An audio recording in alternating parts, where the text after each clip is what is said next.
Hello दोस्तों के नाच यहाँ सब अहाँ सबके स्वागत करै छी और नया ब्लॉग में। चलू आइ के ब्लॉग में अहाँ सब देखाबऽ जा रहल छी gateway of India, Taj hotel और अरब सागर के एकदम मस्त नज़ारा। तो देखियो वोटिंग एकदम कऽ कऽ वापस जा रहल छी। वोटिंग के ब्लॉग डालने छी, 2 पार्ट में ब्लॉग हम अपन चैनल पर डाल देने छी। जे सब नहीं देखने हैं जाकर जरूर देखब, बहुत मस्त नज़ारा है वोटिंग के। देखियो कते मस्त लहर है, बीच समुंदर में गेल रही ओकर ब्लॉग हम डालने छी। तो जे सब नहीं देखने हैं जाकर जरूर देखब।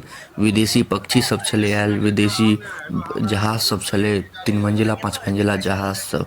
तो जे सब नहीं देखने हैं जाकर जरूर देखब। अब जा रहल छी वापस। तो आप चलू अहाँ सबके हम कनिक हिस्ट्री बताबै छी ई गेटवे ऑफ इंडिया के, ताज होटल के, ई सब के कनिक जे हमरा कनि मनि बुझल से हम बता दै छी। तो चलू अखन जा रहल छी, कनिक आगा और चलै छी तो अहाँ सबके बताएब। देखियो कते मस्त नज़ारा है, पूरा समुंदर घूम के लिए चारू बगल एकदम आगा के आगा गेल रहिए। अब देखियो अब जा रहल छी आ एतऽ से कते मस्त नज़ारा लगे छै। ई ताज होटल देखियो पुरना वाला, ई तो गजबे छै, एकर तो कोनो जोड़े नहीं छै। कतबो नवका ताज होटल बन जेते लेकिन पुरना के तो कोनो जोड़े नहीं छै। एते भयंकर लगे छै अखनो, की बताओ। तेना सब इहे के पीछा हाथ धो के पड़ल रहे छै ताज होटल के पीछा।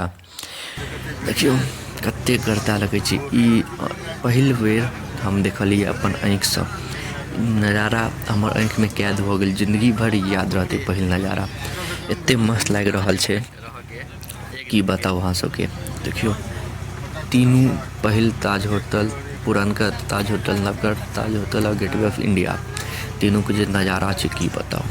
चलू अब गेटवे ऑफ इंडिया के कनिक बारे में बात कर लै छी। गेटवे ऑफ इंडिया जे छै से की कहै छै, राजा जॉर्ज पंचम छले और रानी मेरी, ई दुनू गोटा भारत अबै छलखिन न, तो उनके स्वागत पर गेटवे ऑफ इंडिया बनायल गेल छले। 1924 में बन कऽ तैयार भऽ गेल छले आ नींव पड़ल रहे 1911 में।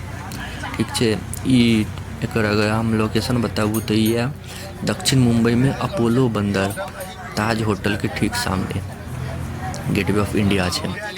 एकर कनी मनी हिस्ट्री छै। 26 फीट के छै, बुझलिए 26 फीट कहियो, हाँ 26 फीट की 26 मीटर नहीं किछ छलै। तो अब ताज होटल देखियो, ई पुरना जो ताज होटल ये ई छै 7 मंजिल के, आज़ादी से पहले बनल रहे। जो नवका ताज होटल ये ई छै 22 फ्लोर की, आज़ादी के बाद बनले ये।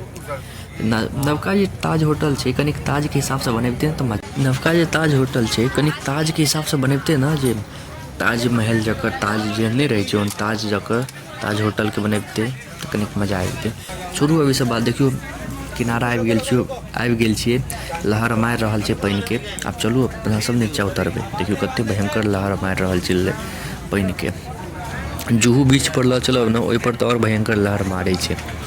तो देखियो किनारा लागि गेल छै बोट, आब सब गोटा खाली भऽ रहल छै, बोट के खाली हेतै। आब देखियो ऊपर आबि गेलिए। अब चलू चलै छी। अब एतऽ से निकलबै, ओहिके बाद जेबै सबसे पहले मरीन ड्राइव जेबै। मरीन ड्राइव के बाद वानखेड़े स्टेडियम ओते बगले में छै, वो सब देखबै। ओहिके बाद जेबै जुहू बीच सब जेबै, हीरो हीरोइन सबके घर जेबै, मतलब घर की जेबै बाहर से देखबै, घर हमरा के लऽ जेतै। तो अहाँ सब सब्सक्राइब कऽ राखू, नेक्स्ट पार्ट में वएह सब आयत, ओकरे ब्लॉग सब आयत। तो अहाँ सब सब्सक्राइब कऽ राखू, बहुत नीक लागत।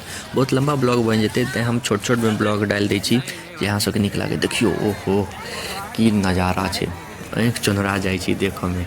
एते मस्त नज़ारा छै। ताज होटल सपना छै लोग के, ई ताज होटल में रहनाइ। तते महंगा छै ताज होटल सब, एते सुंदर लगे छै देखऽ में, तेँ न सब एकरे पर बमबारी करे छै, बम फोड़े छै, बम ब्लास्ट करे छै। एकर बाते अलग छै। देखियो नवका कतबो ताज होटल बन गेलै लेकिन पुरना के तो बाते अलग छै। देखियो नवका बनले है 22 फ्लोर के छै आज़ादी के बाद, पुरना के तो पुरने अलगे बात छै, गजब के छै।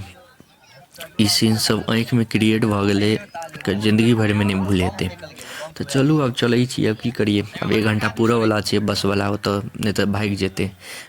ओ सीधा इंस्ट्रक्शन देने चले 1 घंटा बाद नहीं आएब तो हम बस लऽ कऽ निकलि जाएब। एगो आदमी ले हम दोसर के याद अति नहीं खराब करबे। तो अहाँ सबके एते देर तक देखऽ के लिए धन्यवाद। नीक लागे तो लाइक कमेंट शेयर सब्सक्राइब जरूर करब। मिलै छी अगला पार्ट में।